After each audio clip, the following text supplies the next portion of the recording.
On va en parler justement avec notre invité maître Arnaud Durand. Bonjour, Bonjour Alexis.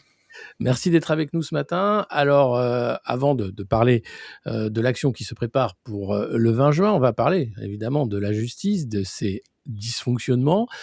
Pour vous, est-ce que Gérald Darmanin aurait dû démissionner en tant que citoyen? Bah non Alexis, il a organisé, un feu d'artifice pour le 14 juillet. Il y a 70 000 plaintes qui vont être réanalysées d'ici là, donc tout va bien, enfin je suppose, Ouais, non? donc bah, oui, non, il fait bien son travail visiblement, hein, si on l'écoute et puis il a présenté des excuses. Il est, le capitaine de bateau dans la tempête, c'est pas le moment, hein, de quitter le navire, même si le bateau a coulé depuis longtemps. Mais, moi je le vois plutôt comme une moule accrochée à son rocher, mais visiblement c'est pas, le choix des éditorialistes des médias mainstream. Qu'est-ce que ça vous, inspire cette affaire, Liana? Au-delà de ce que vous connaissez, hein, du fonctionnement de la justice en tant qu'avocat? En très simple, ce que ça m'inspire, c'est qu'on veut de la parole du peuple, ni dans la rue, c'est les images que vous avez montrées tout à l'heure, ni sur les réseaux sociaux. Vous en avez parlé tout à l'heure, les réseaux sociaux, il y a une énorme difficulté sur la visibilité des médias qui veulent apporter une parole comme la vôtre qui est différente des médias mainstream. Et peut-être, ni dans les urnes. C'est un autre sujet sur lequel on travaille sur ces 3 sujets pour essayer de remonter la pente avec un grand nombre de citoyens. Mais il y a une immense dystopie en réalité entre ces émissions que vous avez montrées où on voit le peuple qui est là, qui s'exprime et le ministre qui écoute, mais tout est retourné à l'envers en fait. Ils Ouais. sont capables avec n'importe quel fait, y compris une affaire comme celle de Liana où tout est défaillant, d'en faire quelque chose, un grand coup de communication finalement. Et ça marche pour eux que tant que la parole des gens, la parole du bon sens, la parole de l'évidence ne peut pas remonter jusqu'à ces circuits-là. Mmh. Et c'est pour ça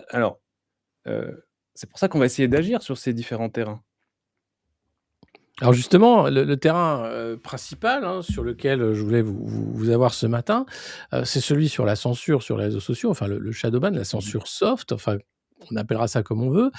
Mais il y a toute une architecture qui est en train de se mettre en place pour nous, invisibiliser, pour faire en sorte que la parole citoyenne, les médias citoyens, soient traités comme des dangers, soient traités comme, quelque chose qui serait de la désinformation ou de l'ingérence étrangère. Bref, tout faire pour que nous n'ayons plus la parole et que seuls les médias de propagande, qui sont financés à la fois par nos impôts et par les milliardaires, puissent, transformer le réel, et Mmh. continuer, dans ce mensonge politico-médiatique. Quels sont les risques aujourd'hui qui, pèsent sur Le Monde Moderne, par exemple, ou Tocsin ou d'autres médias indépendants qui font leur travail, Le Canard réfractaire que j'avais à l'antenne il y a pas longtemps? Bah, écoutez, ce qu'on a fait, c'est qu'on a analysé des volumes de données importants sur les réseaux sociaux. On a les premiers résultats qui sont tombés. Vous parliez tout à l'heure des désabonnements. Mmh. Sur les abonnés, y compris, sur le réseau X, on a, pour l'exemple de ce réseau, à partir un taux de désabonnement automatique qui est de 1 pour 2. Si vous acquérez 2 abonnés, le réseau vous en retire 1, il vous le supprime, il hop, disparu. Et ça, c'est Et pour tout le monde ou c'est ciblé sur certains ah comptes? bah, écoutez, il y a des comptes où on voit des tendances inverses, les comptes du régime qui est actuellement en place, on voit des tendances, très différentes avec des comptes insignifiants qui acquièrent des abonnés et surtout de la visibilité importante. Et c'est l'autre volet, c'est que en plus, non seulement de ne pas vous mettre dans les suggestions d'abonnés pour pas que vous ayez de nouveaux abonnés, Mmh. en plus de vous retirer des abonnés que vous avez, évidemment, ils limitent la portée de vos tweets. Enfin, limiter, je suis gentil, c'est ils enterrent la portée des posts sur Twitter, sur Facebook, des vidéos sur YouTube pour que, vous restiez coincé dans une bulle d'inaction. Mmh. C'est une espèce de système anti, printemps arabe, si vous voulez. Si Ouais, vous muselez à ce point-là la parole du peuple, y compris sur un réseau comme X qui prétend la libérer, en fait, c'est extrêmement sophistiqué, rien ne peut se passer. On est en train complètement de se faire, heu, couper la parole. On vous dit: «Exprimez-vous librement» et ce qu'ils ont compris, c'est qu'il faut plus, désabonner de façon visible quelqu'un. ouais. Il faut plus le supprimer son compte. Il faut lui Mmh. faire croire qu'il a parlé, le laisser continuer à travailler, à s'épuiser et C'est juste ça, rendre faut ses posts limiter. invisibles et par exemple, pour Mmh. l'algorithme de Grok, les présenter aux profils qui sont le moins susceptibles de réagir. C'est-à-dire qu'il faut les présenter à chaque à ce qu'ils vont faire, c'est qu'ils vont les présenter à la bulle des abonnés qui savent déjà ce que dit Alexis Poulain, qui savent déjà ce Mmh. que dit, Tocsin et cetera, mais qui vont pas trop réagir, pas trop, reposter, qui vont pas et malgré ça, ils activent un autre filtre, c'est que il y a un truc qui est spectaculaire, c'est que, votre post, s'il est retweeté, par exemple, par une personne qui veut le représenter à ses propres abonnés, que cette personne ait 20 abonnés ou 500 000 abonnés, c'est la même chose. Vous allez avoir un Mmh. taux qui est à peu près entre 20 et 30 de limitation et donc même si vous faites un tweet et qu'un compte important de 500 000 followers le retweet, ça va avoir le même effet que d'ajouter 20 vues, comme si une personne lambda l'avait, retweeté. Donc on voit que tout est bridé, tout est truqué sur ces réseaux et c'est Mmh. effectivement pour ça que, avec, des médias indépendants, qui vont se réunir autour de BAM, qui subit BAM, ils sont sur tous les réseaux sociaux et ils voient cette censure Mmh. s'installer sur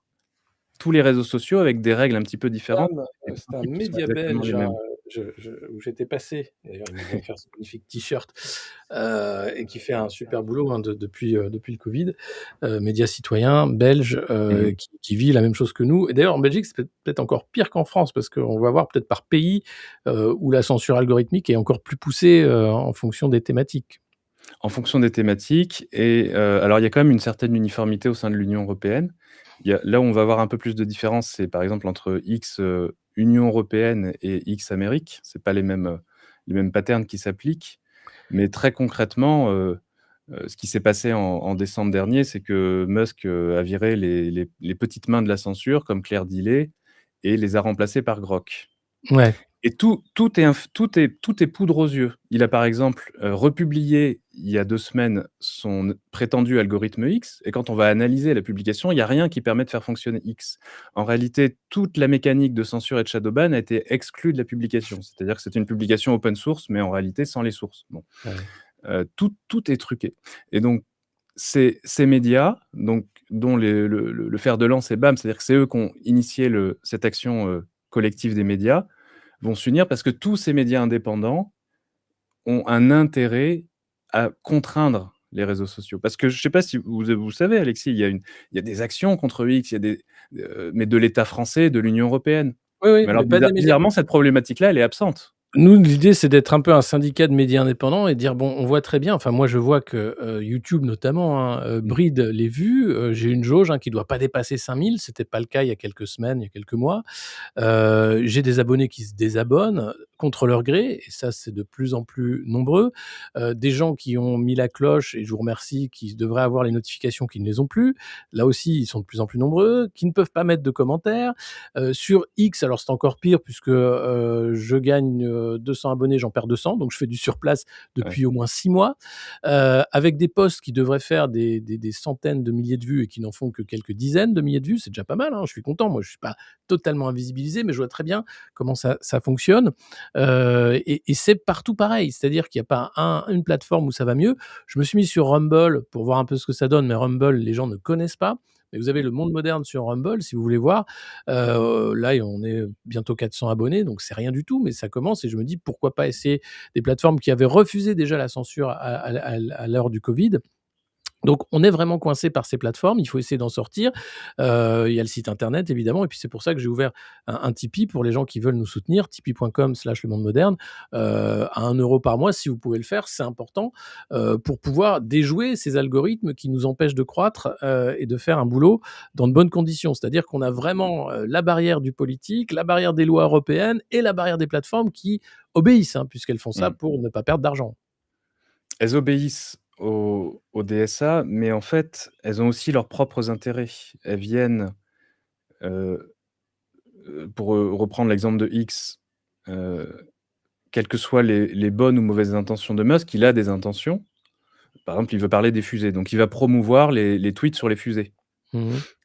Il va promouvoir les tweets sur les voitures électriques qui se conduisent Ah toutes bah, c'est seules. bien, on a Voilà, la chanson «Macron dans une fusée», ça peut cartonner ça. ça pourrait faire un succès, donc voilà, en fait, on est au fond de la caverne, enchaînés face à un mur où on veut bien nous montrer ce qui intéresse les propriétaires des plateformes. Et certains d'entre nous ont cassé les chaînes et sont allés voir comment ça se passait dans l'algorithme, dans la façon vraiment dans toutes les stigmates qu'il va y avoir, à travers une analyse de données importantes, de volumes de données qui sont importants. C'est le travail des data scientists de faire, ressurgir les patterns qui sont derrière et ils sont terribles. heu, Mmh. tout est muselé sur la parole libre, la contre-parole des médias libres, des médias indépendants et pour en fait, vous avez le shadow ban, donc Mmh. on vous met dans l'ombre, mais vous avez également on appelait ça, une sorte de shadow promoting.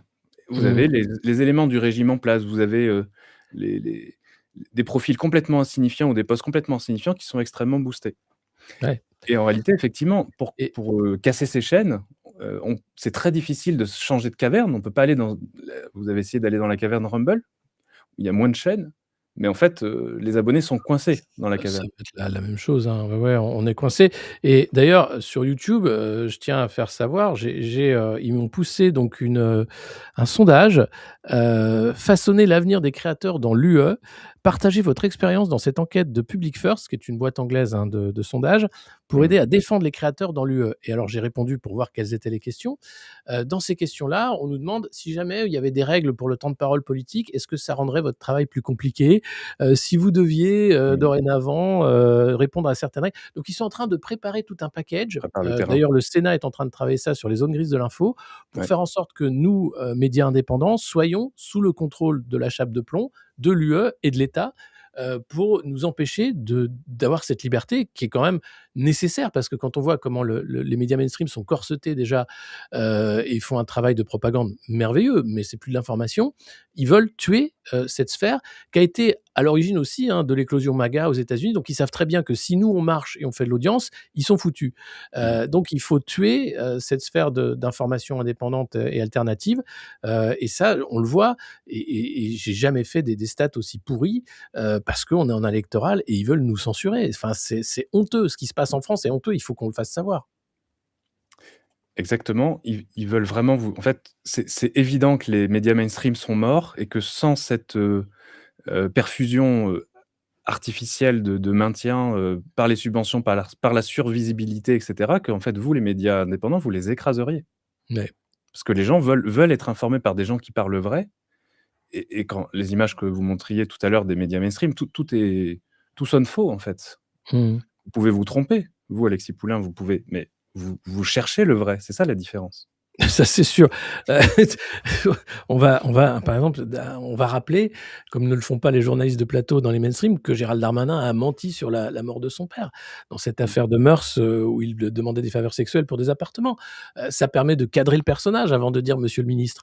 mmh, Eux ne le font pas. Voilà, c'est ce genre de choses. Rappeler aussi, que Yael Braun-Pivet a refusé une commission d'enquête sur Epstein et que maintenant elle fait croire qu'ils vont faire quelque chose contre la pédocriminalité à mmh. l'Assemblée nationale. Bref, c'est vraiment scandaleux. Et quels sont alors nos moyens d'action, aujourd'hui, parce que moi je demande aux gens de commenter, de mettre des pouces, de s'abonner, mais je vois bien qu'ils le font et je vous remercie vraiment, hein. Vous êtes vraiment, votre fidélité et le fait que vous répondiez présent, mais l'algorithme ment sur les chiffres. Là, on est tout le temps à 4 200, on passe plus les 5 000, les gens se désabonnent alors qu'ils n'ont rien demandé, et les vidéos font beaucoup moins de vues qu'avant quand elles ne sont pas démonétisées, parce que c'est un sujet comme la pédocriminalité évidemment qui ne plaît pas aux annonceurs. Donc qu'est-ce qu'on peut faire pour sortir de ce placard dans lequel ils nous mettent? Il faut sortir les armes, alors, pas le le lance-flamme. Il faut sortir les armes juridiques. En fait, vous avez 2 catégories de personnes qui sont concernées par ça. Vous avez les gens qui émettent de l'information, donc on dit les médias.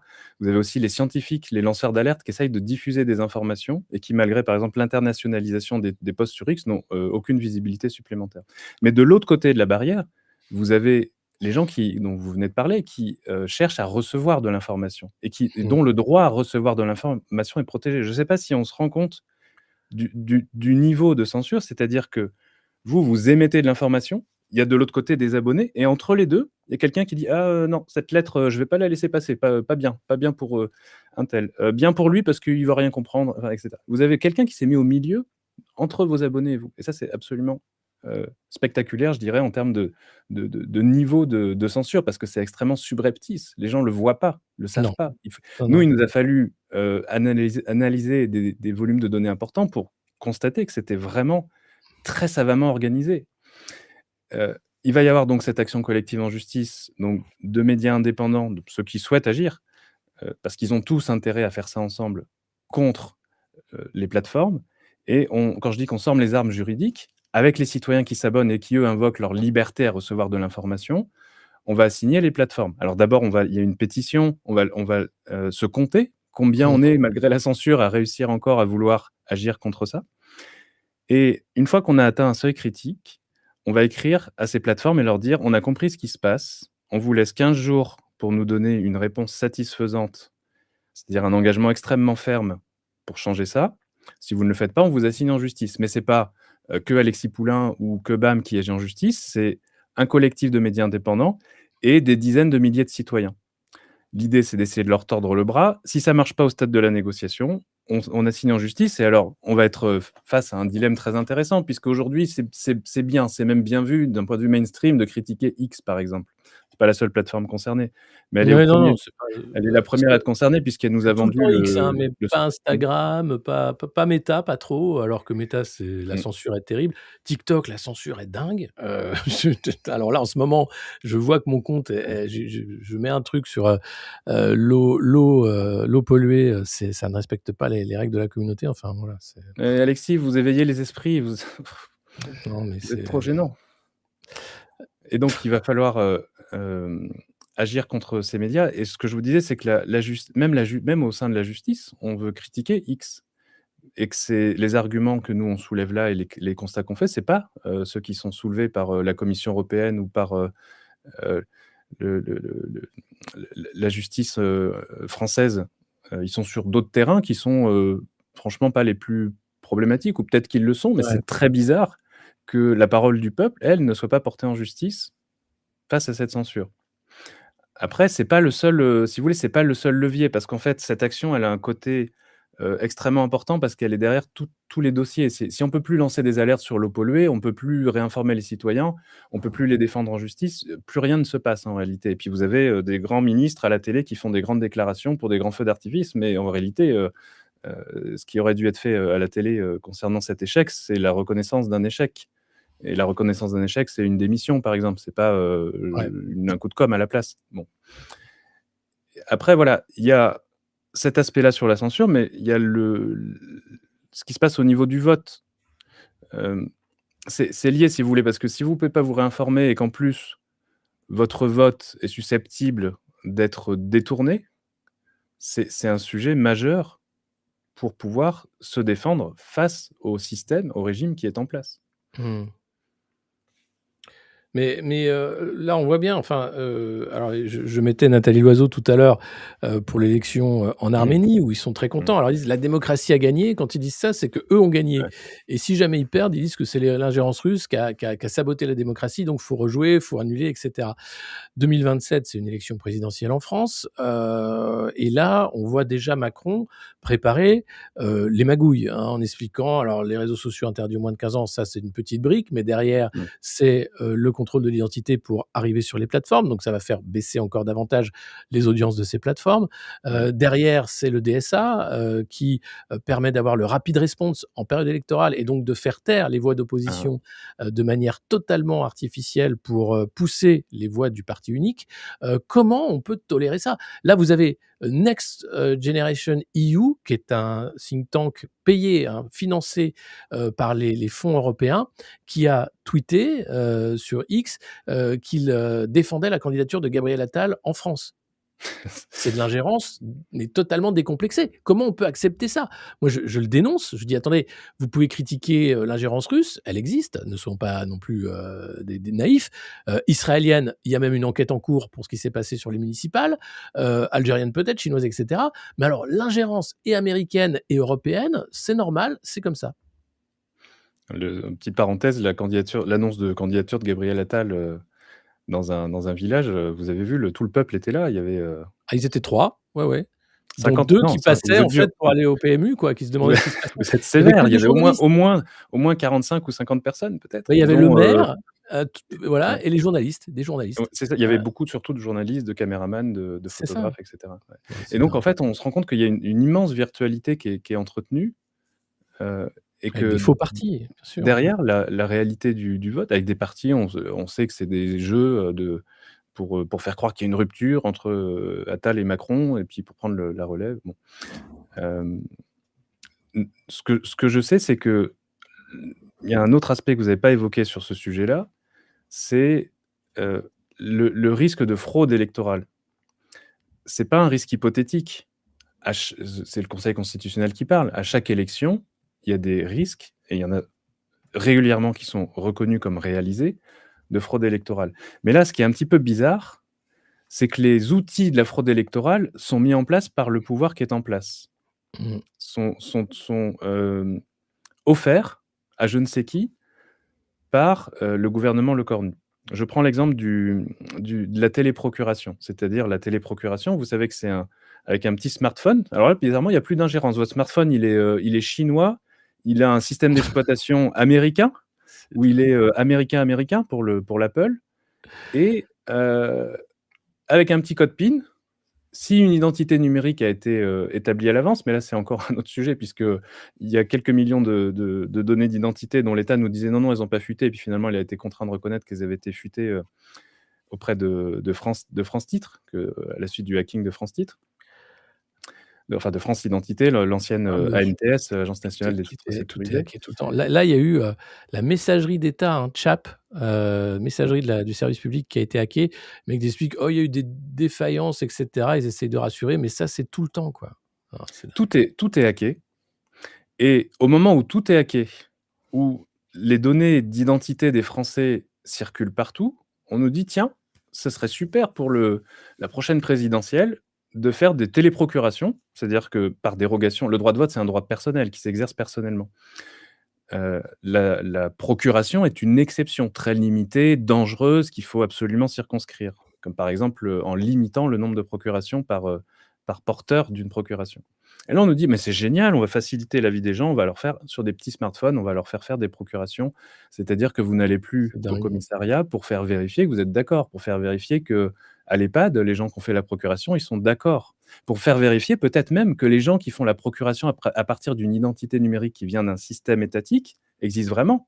Moi, j'en suis à un stade où je pose la question: «Est-ce que les gens qui vont faire des identités, numériques et des procurations en conséquence existent vraiment?» Il faut qu'on puisse vérifier ça pour voir si c'est le cas ou pas. Et bah, le maillon qui le vérifiait de facto, qui était l'agent, assermenté qui valide la procuration, a été supprimé. Vous savez, avant, il y a une petite signature, c'était l'OPJ de, telle gendarmerie. Maintenant, il y a marqué, France Titres, validé par un système numérique. Voilà où on en est dans les procurations. Et donc ça, c'est Mais pareil, on l'attaque. Alors c'est 800 premiers citoyens qui ont agi là-dessus à titre préventif. On a une association qui est, ça peut faire rire aujourd'hui, qui est pour que les gens décident par eux-mêmes. Vous voyez le truc, incroyable?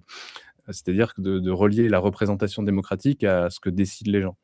Ils ont décidé d'agir contre ce décret. On vient de saisir le Conseil d'État pour que, ils puissent répondre. Pourquoi on le fait maintenant? Pour qu'ils puissent répondre avant la présidentielle. Ils ont largement le temps, s'ils veulent le faire, de répondre avant la présidentielle. S'ils le font pas, on rajoutera une procédure en référé, un petit peu avant l'élection pour les forcer, à statuer là-dessus.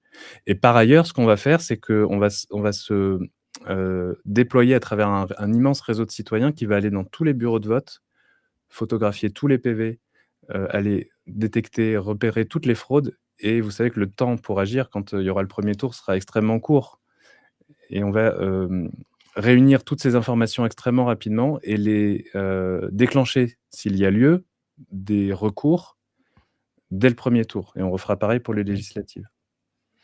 mais ça demande un effort considérable, en fait. Là, on se rend compte qu'on a affaire Mmh. à un système de corruption, quasiment, enfin de trucage, de grande ampleur, parce que cette histoire des procurations, personne n'en parle, or c'est quelque chose de Mmh. l'équivalent de ce que dénonçait Trump sur le fait qu'il y ait pas d'identité, Carte d'identité, ouais. au Mmh. vote. Ouais, on en est là, c'est de cette ampleur-là, en fait.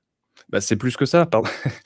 Hem, la Macronie, par le biais de Dorian Dreuil, a organisé un site internet aux dernières élections, dernières législatives, qui se présentait comme un site internet qui était pro-démocratie, qui voulait aider les gens à voter plus facilement en facilitant les mises en relation, de personnes donnant sa procuration et de personnes de l'autre côté recevant sa procuration. Ça veut dire qu'au lieu de donner la procuration à un proche, à un ami, à un frère, une sœur, un parent, vous, la donnez, à un inconnu et celui qui est prêt, qui s'est inscrit sur le site, ça s'appelait Plan Procu, Non qui est prêt à recevoir c'est pas vrai. bah, vous savez, hein, ils Un sont macroniste? c'est les boîtes Ouais, de ouais. com de du système en place, Oui, ils sont très, très sont dans branchés un autre cul, monde. ouais, c'est clair. Ouais. C'était un joli jeu de mots pour eux, c'était, moderne. Mais en fait, la Ouais, j'avoue. procuration, c'est enfin, il y a un terme, on est sur des dispositions constitutionnelles et mmh, hem et donc ils ont si vous voulez, vous faites s'inscrire sur cette plateforme des milliers de gens. Il y en avait des dizaines de milliers, des centaines de milliers qui disent: «Moi, je suis prêt à recevoir une procuration. Ah, est-ce qu'on va se rencontrer? Est-ce qu'on» non, en fait, vous allez recevoir un email qui vous dit: «Bonjour, je suis, monsieur Nicolas Dupont et je veux vous mandater pour voter pour, LREM?» enfin, je sais pas ou un autre. Gabriel Attal, ouais, Édouard Philippe, Gabriel enfin Attal? le Je sais candidat du pas. parti unique, quoi. Mais comment c'est possible des trucs et là, le Conseil d'État s'en fout, le Conseil constitutionnel aussi, enfin, c'est normal. Ça, c'est constitutionnel, par exemple? Ça, c'est un dossier que le Conseil constitutionnel, n'a pas voulu, regarder. Il a le Ah! toutes les preuves de ce dossier lui ont été communiquées. Il a refusé de statuer dessus. Il savait pas quoi répondre. Donc, enfin, c'est pas qu'il savait pas quoi répondre, c'est qu'il a estimé qu'il y avait c'était notre dossier le plus solide, hein. Il nous a répondu sur d'autres dossiers, sur celui-là, il a pas voulu répondre. Il faut en fait, ça montre, si vous voulez, que dans ces dossiers-là, extrêmement sensibles, on peut pas, juste saisir la justice. Il faut en plus être nombreux. Parce que le regard du peuple et on l'a vu tout à l'heure, dans l'émission l'extrait de l'émission de BFM que vous avez montré, le regard du peuple oblige à agir, oblige à regarder les preuves et la justice française n'ayant pas tous les moyens qu'elle pourrait avoir, je parle notamment du nombre de juges par habitant, il faut avec nous, c'est l'angle d'approche que je porte en tout cas et qui a pu faire ses preuves, hein, dans des dossiers extrêmement sensibles comme les contrats Covid-19. Ouais. Il faut, arriver en salle d'audience, par exemple. Il faut pas arriver à 3 en disant: «Je suis, une petite association qui» non, il faut y arriver, il faut que la salle d'audience soit remplie. Parce que les juges, ils vont, regarder ce qui se passe avec attention et il y a aussi des phénomènes, par exemple, j'étais dans un procès il y a 1 mois contre la Commission européenne. La Commission européenne a dit une énorme bêtise. Elle a dit: «Mais si on divulgue les contrats Covid-19, il y a un problème commercial pour les fabricants des vaccins». Donc la salle a éclaté de rire et on a Bien vu que sur sûr. les juges, si vous voulez, ça permettait d'avoir un repère social, de pas rester dans un discours aussi, abstrait de la Commission européenne et complètement, hors du bon sens. Ça leur permet de prendre la température et lors de cette audience, on a 2 magistrats qui s'étaient montrés hostiles à notre dossier, qui ont basculé pendant l'audience Ah bon? et Ah qui oui, quand sont même. allés oui, ils sont allés au point de dire à la commission parce que la commission, bon, européenne a soulevé des arguments et puis son argument l'ultime qui lui restait, c'était: «Mais ce sont de méchants complotistes». Donc et comment ça de méchants complotistes? On demande la communication, au titre du droit à la transparence dont on bénéficie, au titre des en raison des règles de l'Union européenne, la communication des contrats Covid, pas juste, 1 ou 2 contrats, mais l'ensemble de tous les contrats et le nom des négociateurs Covid-19 et la commission nous dit 2 choses. Ce sont des complotistes, mais en plus, si on vous les communique, ils vont se faire, heu, attaquer dans leur intégrité physique, les négociateurs. Alors ça, elle avait aussi explosé de rire Non, mais là-dessus en ça première ça, c'est instance parce dingue. que Tu sais, il je veux l'avait dire, déjà s'il y a pas de sorti, problème de conflit d'intérêts, ils vont pas, ils vont pas se faire attaquer et puis de toute façon, donc on est sur des gens légalistes. ils savent qu'ils ont fait de la merde, excusez-moi du terme, mais que globalement, ils sont vraiment coincés là. Si vraiment le droit, la justice fait son travail, ça risque de coincer pour eux. Ils savent parce que, on c'est un sujet où on pourra prendre beaucoup de temps pour, préciser et démontrer exactement ce qui s'est passé. Mais ils se savent parce qu'ils se sont embourbés dans une affirmation en justice qui est contraire à d'autres faits qu'on a pu démontrer entre-temps.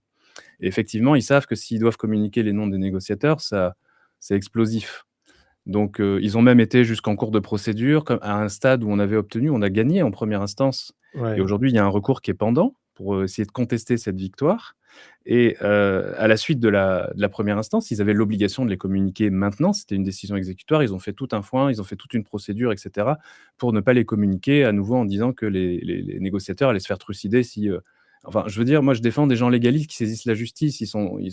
C'est des gens qui croient en la justice et qui essayent de faire bouger les choses.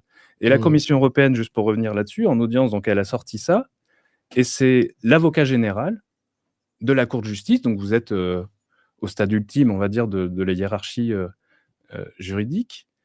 judiciaire, a dit à la Commission: «Mais la Commission, vous êtes un petit peu étrange quand même parce que avec tous vos petits secrets là, est-ce que c'est pas vous qui êtes en train de créer le complotisme? Bah oui, À peine, à peine. et le président de la cour de justice, qui avait été franchement hostile en cours de procédure, il nous avait même retiré des gens en cours de procédure. Bref, heu, en audience a eu une attitude tout à fait différente et qui était équilibrée. À la fois, il cherchait à analyser les arguments de la Commission européenne. À la fois, quand la Commission européenne racontait n'importe quoi, il l'a retranché, il l'a poussé dans ses retranchements. Mmh. Il l'a cuisiné Et et je est-ce pense que qu'on c'est ça qu'on peut essayer d'atteindre quand on est nombreux en justice. Bien sûr et faire des class action ou bien des Mmh mh. là, les médias indépendants, j'espère qu'on sera nombreux avec BAM, Le Monde Moderne, sera là pour, demander des comptes parce qu'on voit très bien ce qui se passe, et le fait de ne rien dire justifie en fait leur action, où ils Mmh. pensent passer inaperçus alors qu'on sait très bien ce qu'ils sont en train de faire et Exactement. c'est inacceptable. Mais quand on a affaire à les institutions européennes, mais aussi les institutions nationales qui sont défaillantes. Parler du Conseil constitutionnel qui ne veut pas se saisir de ses procurations. Bah là, c'est un scandale d'État. C'est pas autre chose. Comment on fait quand l'État, est à ce point-là gangréné? Il faut qu'aujourd'hui, si vous voulez, normalement, il y a 4 pouvoirs dans un État. Il y a le pouvoir législatif, celui qui prend les lois. Bon, vous en avez parlé tout à l'heure avec, Yaël Braun-Pivet, par exemple, en tant que présidente de l'Assemblée nationale, qui est membre de ce pouvoir législatif. Vous avez le pouvoir exécutif qui exécute les lois avec, par exemple, monsieur Darmanin. Vous avez, le pouvoir judiciaire avec l'affaire, Liana. Mmh. Il se résume pas à l'affaire Liana, le pouvoir judiciaire, mais, il y a un fait sur cette affaire qui est très important. Qui dévoile beaucoup de choses. Mmh. Vous avez le quatrième pouvoir, c'est vous. Alors la presse mainstream et la presse alternative, mais il y a une partie des 2, vous savez, qui est un petit peu, succombée aux tentations et qui fait un petit peu moins le taf. Et vous avez nous, c'est ce qu'on essaye d'insuffler, on n'y est pas encore. En fait, on a fait la preuve que c'était possible, parce qu'on a obtenu des condamnations. On a obtenu, heu, même sur des sujets très sensibles comme les soignants, heu, suspendus ou radiés en l'occurrence pour non-vaccination Covid-19, on a pu obtenir une annulation de radiation. Pour les contrats de la Commission européenne et surtout les noms des négociateurs, on a pu obtenir la condamnation en première instance de la Commission européenne. Mmh. Donc on a fait la preuve que c'était possible, mais maintenant il s'agit, de passer la vitesse supérieure, celle qu'on appelle du cinquième pouvoir. C'est l'idée que les class action, certains auteurs d'ailleurs aux États-Unis appellent ça un cinquième pouvoir, les class action, parce que les class action, elles vont réactiver le quatrième pouvoir, celui de la presse et surtout, ça cible évidemment, le troisième pouvoir qui est le pouvoir judiciaire. Mais Mmh. ça marche que si on est nombreux, que si par exemple des médias alternatifs qui ont des approches qui sont différentes, qui sont complémentaires, qui réussissent à s'unir en se disant: «Effectivement, nous, heu, quelles que soient nos approches éditoriales, on a un truc qui est important, c'est qu'on ne peut plus toucher nos abonnés et maintenant il Mmh. faut y aller. C'est maintenant ou jamais, en fait». Parce que tout se reboucle. Si on peut plus s'exprimer sur les réseaux sociaux, si on peut plus s'exprimer sur la rue, dans la rue depuis notamment les gilets jaunes, si on peut plus, même dans des commissions, comme la Civise, avoir un impact sur notre environnement institutionnel, c'est la dernière chose qui reste. C'est cette alliance, du quatrième pouvoir non défaillant, c'est-à-dire les médias, alternatifs ou indépendants et du pouvoir d'activation de la justice. C'est ça qui est Mmh. important. Et ce pouvoir d'activation de la justice, est-ce qu'il est encore réel ou est-ce que c'est là encore des combats de Don Quichotte? Est-ce qu'on peut faire confiance à l'institution judiciaire quand on voit ce qui se passe? Le procès sur les contrats Pfizer des vaccins est assez emblématique quand même. On voit bien que ça traîne, que tout est fait pour protéger Ursula von der Leyen et les négociateurs, et rien n'est fait pour que les citoyens aient accès, à la vérité. Il faut construire des procès solides, il faut, les mener avec, une détermination qui est absolue. Je peux vous le dire, quand vous vous attaquez à la Commission européenne, vous êtes sous pression et il faut être capable de, ignorer cette pression. Il faut néanmoins, ça ne suffit pas, il faut du monde. Il faut que beaucoup de personnes se mobilisent et c'est cet essai-là qu'on veut transformer. On a un événement prochainement d'ailleurs à cet effet. On a montré que c'était possible, mais vous avez raison, on va pas assez loin, on va pas assez haut, c'est pas assez profond dans le système. C'est le Mmh. début d'une brèche en réalité. Maintenant, si tout le monde s'y met et sur les objectifs qui sont communs, travaillent en commun, je pense que c'est possible. Parce qu'il y a un droit qu'on n'a pas pu vous retirer, y compris pendant la période Covid-19, il en a été question et ça a été le droit qui gênait les oppresseurs. C'est celui d'agir en justice. Ouais. Que vous soyez dans une démocratie ou Bien dans raison. une fiction de démocratie, on peut pas vous retirer le droit d'agir en justice. Alors certains en parlent quand même, ils sont tentés. Vous savez qu'il y a, quelques semaines, il y a, un procès contre des médecins de plateau qui ont fait des déclarations, rocambolesques, sur, des questions scientifiques, des questions de médecine et qui se font poursuivre par des associations qui disent: «Mais il faut sanctionner ce médecin à titre, déontologique parce qu'il dé raconte n'importe quoi sur les plateaux de télé» et certains ont essayé, les lobbies, de médecins ont essayé de dire: «Il faudrait interdire ces actions-là». Mais ils peuvent pas. Ils peuvent pas parce que si on vous retire officiellement, on vous a retiré quasiment votre droit d'aller manifester, en tout cas de le faire en étant bien protégé. Mmh. Mais si on vous retire votre droit d'agir en justice, tout le monde comprend d'un coup. Donc ils ont pas le choix. Donc je pense qu'il faut utiliser ce droit d'agir en justice et qu'il faut, réunir les conditions pour permettre aux magistrats de statuer sur les dossiers avec zéro pression, avec le maximum d'attention sur les faits. Je vous prends un exemple, les juridictions ordinales, c'est-à-dire les juridictions qui traitent des litiges de médecins, Mmh. dès qu'il s'agit d'un sujet de science, ont une tendance à ne même pas aller lire les pièces. C'est-à-dire que quand vous lisez la décision, le médecin qui a invoqué l'état de la science, qui a invoqué des études revues par les pairs, n'a pas de réponse par ses confrères qui statuent Mmh. et je pense qu'il faut, dire stop à tout ça, parce que ces juridictions-là sont défaillantes. Mais à nouveau, si on est tout seul, isolé dans son coin, c'est beaucoup plus difficile. Je reviens sur le procès contre la Commission européenne. Ils nous ont fait tous les coups tordus possibles, tous les pièges procéduraux possibles. Même en cours de litige, ils ont essayé de faire ce qu'on appelle disparaître l'objet du litige. Ils ont prétendu aux magistrats que non, c'était résolu, il y avait pas de problème, ils avaient balancé 800 pages la Carrément. veille et que Ouais. tout allait bien. Heu, donc il a fallu reprendre des actes de 20 pages, 30 pages, 40 pages. On en est à des milliers de pages dans ce dossier, parce que si vous êtes tout seul, c'est difficile ça à assumer. Vous êtes une victime, par exemple, de vaccin toute seule, c'est difficile à assumer un tel combat. Mais si vous êtes des milliers de citoyens à agir, c'est possible. Mais, Parce que aujourd'hui, comment ça se passe alors? Il y a combien de personnes qui sont, enregistrées dans cette class action et quelles sont les avancées, qu'on peut constater? alors, sur le nombre de personnes, donc nous, on écrit à 150 000 personnes. Ce ne sont pas les personnes qui agissent, ce sont les personnes qui sont intéressées et à l'écoute de ce qu'on fait. Et après, selon les dossiers, si vous prenez par exemple, un dossier sur les médias alternatifs qui agissent en action collective, je suppose qu'il va y avoir du monde. Pour l'instant, Mmh. c'est un début justement à cause du shadow ban.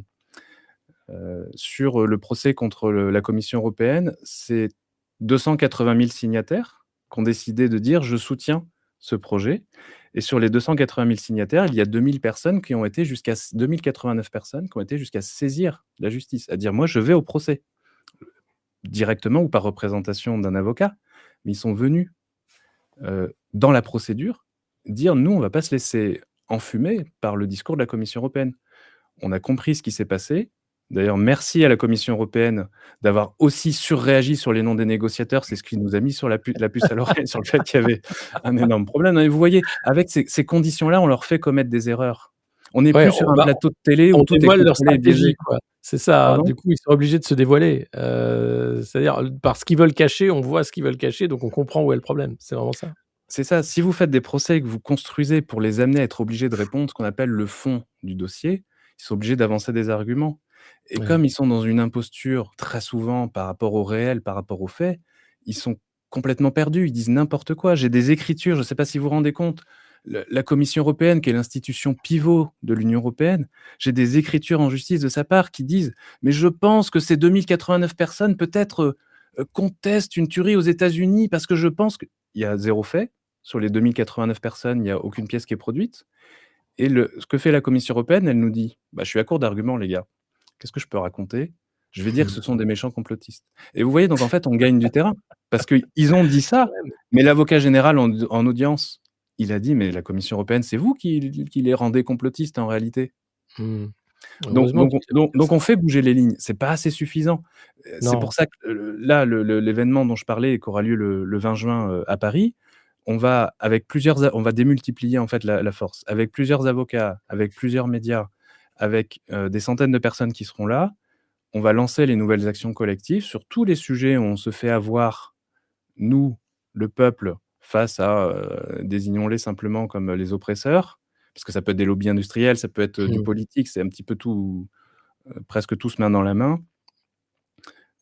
On va essayer de rendre ce 5e pouvoir, vivant et ample. On verra bien Mais ce qu'il adviendra, mais ce qui est sûr, c'est qu'on a montré que c'était possible. mmh. C'est quoi l'événement du 20 juin justement alors, en détail? Si on veut y participer, ça se passe comment?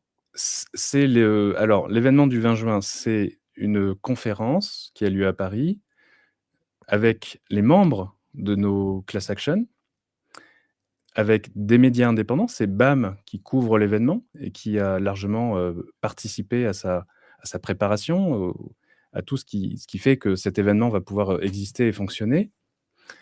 Hem Et il s'agit en fait du lancement de We Justice, qui est le la Mmh. plate en fait, la plateforme par laquelle on fait les class actions jusqu'à présent, s'appelait, Palace Légal, V pour Verdict, et cetera. Ouais, C'était un faisceau de sites internet. Tout ça va se regrouper très bien, sous un nouveau site internet qui s'appelle wejustice.legal, très bien. avec, une signification qui est assez simple à comprendre. Nous la justice, que Voilà. ça tombe à point nommé compte tenu de l'affaire Liana et de la colère populaire, face à une institution, qui s'est un peu endormie.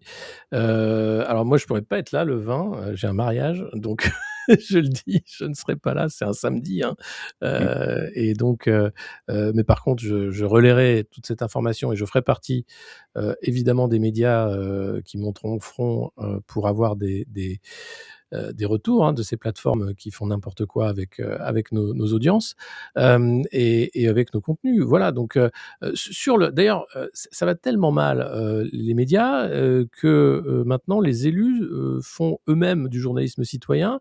Je vais mettre la vidéo d'Alexandre Ouzy, qui est un sénateur PS qui s'est battu, hein, dans le scandale des eaux, polluées, Nestlé Waters.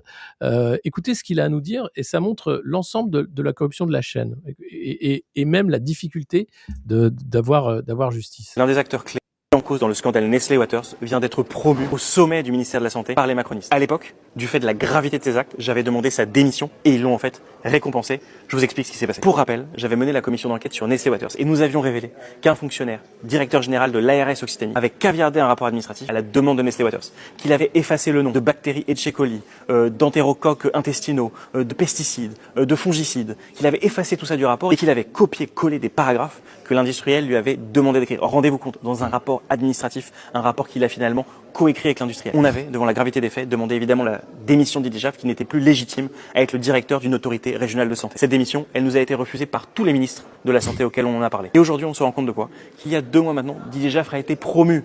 Il n'est plus directeur d'une ARS, il est devenu directeur de cabinet d'une ministre, la ministre en charge des situations de handicap. Cet homme qui a failli, cet homme qui a couvert un scandale d'État, il est aujourd'hui promu. Voilà ce que c'est que le macronisme, c'est absolument intolérable. À chaque fois qu'on a rencontré un ministre de la Santé, on a demandé sa démission. On n'a rien lâché là-dessus. Et à chaque fois, il nous a été opposé de fin de non-recevoir. Donc nous, on a tout essayé, sauf vous. Donc maintenant, on met la pression. On demande le départ de Didier Schaaf. On ne peut pas accepter que l'État devienne ça dans notre pays. Donc, on se bat pour que Didier Schaaf quitte ses fonctions. On ne laisse pas passer ce scandale absolu au sein de notre République.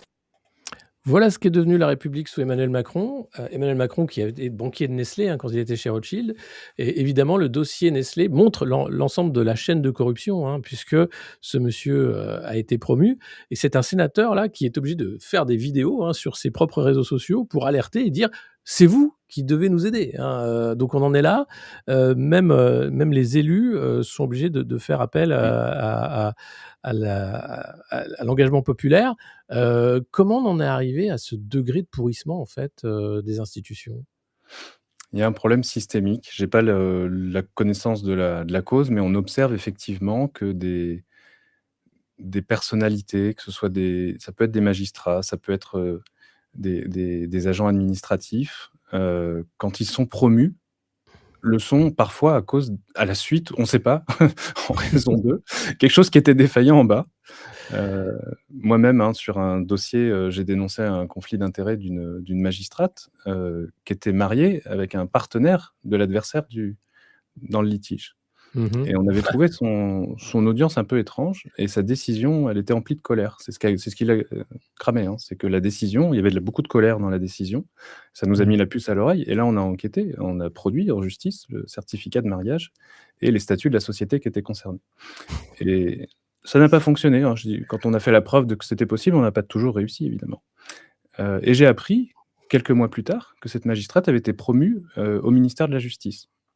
Donc il y a quelque chose qui ne va pas et cet appel, heu, du député, elle était très intéressante sa commission, hein. Vous avez il y aurait un extrait que vous pourriez montrer, une prochaine fois qui est vraiment excellent. C'est quand la représentante de Nestlé Waters répète en boucle la même phrase qu'elle a appris, que l'agence de communication lui a appris et ce rapporteur, est là à essayer de la cuisiner et essaye par tous les angles de la faire Ouais, elle parler bouge et pas. elle refuse de Elle parler. est comme un robot, ouais. Comme un robot, exactement. Hem et donc c tout converge, en fait. Vous voyez, c'est un peu comme les pétitions qui n'ont aucune, issue. Ce que fait ce député, il montre qu'il a tout essayé et que ça ne suffit pas. C'est comme adresser une pétition à un adversaire, si vous le menacez pas d'une action en justice, ça suffit très, très, très, très rarement. Ça fait juste se déclencher des opérations de com, façon McKinsey, si vous voulez, pour essayer d'endormir le peuple. Hem Et donc, je pense que l'étape d'après, c'est effectivement la justice collective. Parce que quand vous êtes face à ça, chaque fois que vous pouvez agir, il faudrait le faire. Il faudrait si je ne connais pas le dossier de cette, nomination, s'il y a des moyens juridiques qui sont, susceptibles de faire annuler cet acte de nomination, il faut le faire. Mais il ne faut pas le faire tout seul. Il ne faut pas qu'il le fasse tout seul. Il faut qu'il dise: «Moi et peut-être, 576 autres députés ou au moins une centaine, avons décidé de demander l'annulation ou avons décidé avec des Mmh. citoyens de demander l'annulation». Il faut passer, c'est ce que je disais en introduction, au bras armé qui est celui du judiciaire. Il faut activer ce pouvoir judiciaire, le troisième pouvoir, mais ça peut se faire que si on est nombreux.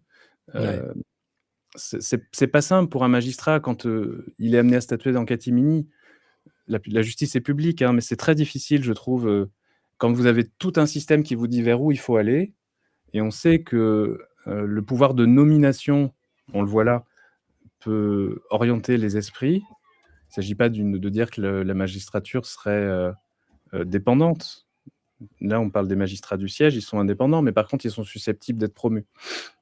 Et il faut lutter contre ces verrous-là par d'autres outils qui sont notamment ceux du pouvoir de l'action collective en justice. Ouais. Sans ça, on remet pas sur la place publique les questions, on remet pas les incohérences quand des décisions sont rendues. Si, par exemple, imaginez qu'on soit tout seul dans le dossier, contre la Commission européenne et que la Commission nous dit: «C'est complotiste». Mais imaginez que la Cour de justice retienne cet argument, c'est un scandale absolu. Ils peuvent pas le faire face à 2 000 personnes qui vont lire la décision. Ils peuvent pas le faire face à 280 000 signataires de la pétition qui vont recevoir une C'est copie de la ça, décision. Mmh. ouais. Mais le problème, c'est que, enfin, on voit bien, il y a le côté endormissement, entourloupe, Gérald Darmanin, il esquive, la démission en expliquant qu'il doit être changer les choses, qu'il va écouter les Français. Il y a ce moment cathartique, hein, sur BFM Mmh. où il se fait engueuler en restant Ouais. stoïque, où les gens disent: «Mais moi, je vais me faire justice, mais j'ai honte pour vous, mais machin», et lui, il fait: «Mais écoutez monsieur», avec le journaliste qui est là: «Restez poli», alors Mmh. qu'il y a plus de politesse à ce niveau-là, mais c'est pas Mmh. grave. Ça, c'est de l'entourloupe. C'est vraiment de la gestion, de crise, pour emmener la colère vers: «On va vous épuiser», Mmh. vers des commissions. Il y aura sans doute, une grande consultation citoyenne comme d'habitude, hein, qui n'aboutira à rien, et puis quelques lois à la marge qui existent déjà, hein. Il suffisait d'appliquer le programme de la Ciivise. Je parle là du cas de la pédocriminalité. C'est gros comme une maison, pourtant ça marche. Vous connaissez le dicton: «Pour enterrer un problème, créer une commission». Ouais, c'est ça. L'idée, voilà, c'est de faire s'épuiser les énergies dans des puits sans fond, de façon éternelle. Et on pourrait peut-être même adapter à la modernité ce dicton. On pourrait dire, vous voulez enterrer un problème, créez une émission BFM TV. Elle était hyper bien faite cette émission BFM TV. Vous avez Elle était vraiment le très bien faite. summum. Il laisse passer, vous voyez, plutôt que d'étouffer là-dessus, il laisse passer, Ouais, voilà, ouais. le monsieur qui va dire: «Moi, je vais y aller avec le lance-flamme», en Et qui parle substance. pour tout le monde. Mais c'est pour Voilà, ça que c'est très bien fait, ouais, parce que c'est c'est hyper bien cathartique. fait. Ouais, C'est-à-dire tout le monde dit: «Mais je pense comme lui, mais oui, il a ouais, raison», et puis le ministre, lui, il prend le truc et il dit: ouais. écoutez, je comprends, hein, c'est très grave, mais moi je suis comme vous, hein. D'ailleurs, je dirais la même chose, hein, Mmh. voilà et c'est vraiment de la mise en scène, en fait, de la Mmh. colère pour la tout de suite la déminer, quoi. C'est un truc de dingue. C'est hyper bien fait. C'est pour ça qu'il faut retourner dans des arènes, plus où La il y a plus de justice. règles du jeu, comme la justice. Ouais. Il y a aussi la question des tribunaux d'opinion qui peuvent être intéressantes parce que quand une affaire, fait l'objet d'un scandale en justice, elle peut éventuellement être rejugée de façon virtuelle évidemment, il ne s'agit pas de rendre une décision mais un avis, devant un tribunal d'opinion qui va, avec des citoyens qui sont sélectionnés de façon indépendante, trancher en disant: «Mais c'est bizarre ce qui s'est passé dans la procédure, tel monsieur, soignant, n'a même pas eu la possibilité de communiquer ses pièces». Non, Ou on mais lui a fait croire que c'était une audience de procédure sur un sujet, précis, puis il a appris quand il a reçu la décision que c'était l'audience de fond, c'est-à-dire l'audience finale et du coup il a même pas fait valoir à l'oral ses arguments. Enfin, quand les choses, ne vont pas, quand les dés sont pipés, quand, le système, déraille, je pense qu'il faut ramener ces arènes, collectives qui sont celles de la justice citoyenne parce qu'on est obligé non seulement on peut pas nous retirer le droit d'agir en justice, ils en rêvent, hein, mais ils peuvent pas. mmh. Mais il y a des règles il faut respecter ou au moins faire semblant de respecter et à force de faire semblant de les respecter, quand vous dites: «Moi, j'attire l'attention du magistrat» et vous avez l'auditoire derrière qui surveille que c'est ce qui est en train de se passer sur cette pièce et que cette pièce, elle est capitale, que vous avez en gros, la démonstration d'un conflit d'intérêts et qu'en face vous avez la commission qui dit: «Non, non, je pense que, c'est des complotistes méchants» et cetera. Vous voyez qu'il y a un poids quand même dans l'argumentaire Il y qui a se pas met en d'argumentaire. évidence, en fait. Ouais, ouais, c'est ça, il y a pas Mmh. d'argumentaire, ils sont coincés. Donc bah, voilà, multiplier les class action, multiplier aussi, alors les pétitions, ça vaut ce que ça vaut, mais ça permet de montrer aussi que les gens sont au courant, en Les gens fonction se du nombre de comptent. signatures. Ouais. Ouais, se Les comptent. gens en fait, nous, ce qu'on fait, c'est qu'on fait des pétitions. On fait pas juste une pétition pour faire une pétition, c'est change.org, ça devrait s'appeler, Mmh. stay.org. Il se passe rien à la suite d'une pétition sur change.org ou très Mmh. rarement. Rien, ah non, il se Heu, passe rien, mais ça non. permet de montrer l'ampleur. Mais même les pétitions, là où c'est terrible, les pétitions sur le site de l'Assemblée nationale qui sont censées Mmh. déclencher, hein, des débats parlementaires, on a vu ce qui s'est passé avec la loi Yadan, hein. La pétition a dépassé, tous les espoirs, et au final, alors oui, on enterre un peu la loi Yadan, mais elle revient par la fenêtre avec Aurore Bergé qui nous prépare une loi encore pire, Attendez, qui va attendez, passer c'est encore par les pire parce que, ouais. à la suite de cette pétition, ils ont dit les parlementaires qui ont statué en commission pour savoir C'est s'ils fou, allaient, hein. donner une suite à cette pétition, ont dit: «Bah non, elle est à l'ordre du jour de l'Assemblée nationale». Donc on va pas inscrire à l'ordre du jour de l'Assemblée nationale sur la pétition, alors qu'on a la loi, le projet de loi qui est inscrit à l'ordre du jour. Donc ils ont évacué la pétition comme ça et 2 jours après, qu'est-ce qui s'est passé? «Oh, ça a été retiré de l'ordre du jour». C'est incroyable. Donc Donc la pétition, ils auraient dû dire: «Bah, c'est bon, elle a été retirée de l'ordre du jour, la loi, donc on va, remettre la pétition». Non, c'était fini. En fait, ils mettent les protestations, les contestations par différents moyens d'agences comme McKinsey, ils vont les mettre dans des chemins, éternels, quoi. C'est ça le oui, ça sujet bah, et alors c'est pour ouais. ça que nous, les pétitions, on les fait pas sur change.org, on les fait sur We Justice et c'est pas juste une pétition, c'est une demande à l'adversaire qu'on fait. C'est-à-dire, c'est une mise en demeure ou en droit administratif, une demande préalable. Ce qu'on va faire, c'est que et ce qu'on fait déjà, quand je parlais des 280 000 qui ont donné lieu à la condamnation de la Commission européenne en première instance, c'est ce qui s'est passé, c'est on écrit à l'adversaire au nom des pétitionnaires et on leur dit: «Soit maintenant vous vous réveillez et vous nous donnez quelque chose de réel dans le combat qu'on porte, pas, Ouais. des endormissements, des des feux d'artifice et cetera. Hem, Soit on vous assigne en justice» et c'est ce qu'on va faire avec X et c'est ce qu'on va faire avec Mmh. Facebook et c'est ce qu'on va faire avec toutes les plateformes sur lesquelles on a des données qui démontrent que la parole des citoyens, la parole des journalistes, elle est complètement enterrée. Les journalistes, du vrai Indépendant. quatrième pouvoir. Ouais, là, on sent bien que c'est tout c'est extrêmement, corseté, pour ne pas dire, aggravé en termes de censure, hein. On est vraiment dans un moment, assez tragique, Mmh. avec en plus une faillite, hein, qu'ils essayent de maquiller en «C'est pas notre faute, hein, c'est la guerre en Iran, c'est la guerre en Ukraine, c'est machin». Et là, les citoyens, bah, n'ont plus que la justice. En gros, c'est ce que vous nous dites ce matin, maître Arnaud Durand. Oui. La seule chose qui peut dévoiler l'ampleur de la corruption, c'est, d'arriver, à être suffisamment de citoyens devant la justice pour les faire tomber. D'ailleurs, dans l'affaire, Liana, ce matin, on apprend, hein, par l'AFP qu'il y a une famille qui va porter plainte contre l'État, hein, ça y est. Mmh. Voilà, il y avait 60 400 personnes dans les rues, 2 900 à Paris, selon la préfecture, hein, voilà. Il faut que ces Heu, victimes-là, à mon avis, il faut que ces victimes-là ne restent pas isolées parce qu'elles vont être face à des processus adverses qui sont épuisants. Épuisants dans le temps, épuisants financièrement. Il faut que il faut là, c'est regrouper. très bien qu'il y ait une 1re victime, une 1re victime qui, ou parent de victime qui porte plainte, mais il C'est faut la qu'elle mère se d'une il faut mineure dont la plainte ouais. est restée en attente qui va porter plainte contre Mmh. l'État, hein, voilà. Il faut je pense qu'il faut qu'elles se regroupent entre elles, qu'elles aillent désigner un avocat et qu'elles se coordonnent. Parce qu'elles vont subir, chacune de leur côté, tout un tas d'artifices procéduraux qui vont essayer de les faire perdre dans l'abysse du temps. Ouais. C'est exactement ça. Nous, on va se battre, on continue, on va pas se démoraliser, Mmh face mh. aux Goliaths qui essayent de nous écraser. Au contraire, les petites rivières font les grands ruisseaux, donc merci beaucoup, Arnaud Durand. On reparlera, hein, vous serez, régulièrement à l'antenne pour parler, de cette, initiative, avec les médias indépendants, hein, sur le Mmh. shadow ban évidemment. Le 20 juin donc à Paris, je vous donnerai les informations sur les réseaux.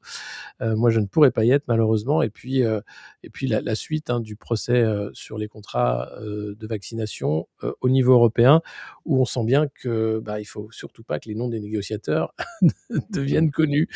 Voilà. Est-ce que vous voulez ajouter quelque chose pour conclure? Bah, écoutez, on verra le 20 juin les actions collectives, nouvelles qu'on révèle et effectivement, on va essayer de fédérer tout ça pour que ça puisse porter, pour que ça puisse changer les choses. En tout cas, à Mmh. nouveau, on croit à ce pouvoir de l'action en justice parce que vraiment, c'est le droit qu'on ne peut pas retirer. Ils font tout, mais ils peuvent pas, c'est pas possible. C'est Ouais. celui qui nous reste, donc on va l'actionner du maximum possible.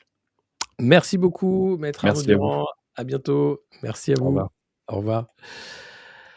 Voilà, alors, vous avez peut-être vu, hein, en direct, la magie de la censure algorithmique. C'est-à-dire qu'on n'a pas dépassé les 4 300 vues, alors que d'habitude, quand on fait des directs, les vues s'augmentent. Alors, j'espère que, Arnaud Durand partagera avec, tous les signataires pour que cette vidéo tourne un maximum.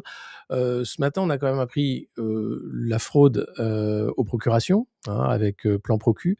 Ça, c'est un scandale d'État, un de plus, qui est, étouffé par cet État qui voudrait qu'on se taise. Alors nous, on va pas se taire, mais pour ça, on a besoin de vous. Désolé, hein, je sais, je fais de l'autopromo, mais compte tenu de la difficulté qu'on a à toucher de nouvelles audiences, compte tenu, des barrières que nous mettent les plateformes, il faut faire péter le plafond de verre. Donc pour ça, abonnez-vous, commentez, mettez des pouces, un maximum de pouces. Partagez aussi un maximum nos contenus, partout où vous pouvez le faire. Parlez-en autour de vous aussi pour, recruter dans la vie réelle, puisque c'est pas par l'algorithme qu'on va recruter. Et si vous pouvez simplement pour 1 € par mois sur Tipeee ou sur, ici YouTube en étant poteau du monde moderne ou, sur patreon.com, eh bien vous pouvez également nous soutenir de cette façon-là. Et puis, on va devoir de toute façon utiliser des VPN, puisqu'apparemment en Belgique, c'est encore plus compliqué de suivre la revue de presse du monde moderne. On va devoir aussi, naviguer dans la censure, à la carte d'identité qui va arriver à la rentrée. Donc ça fait beaucoup de choses qui vont rendre la vie difficile. Pour ça, on a un site, lemondemoderne.media, qui va prendre de l'ampleur dans les mois qui viennent, parce que là, ils ne pourront pas, nous censurer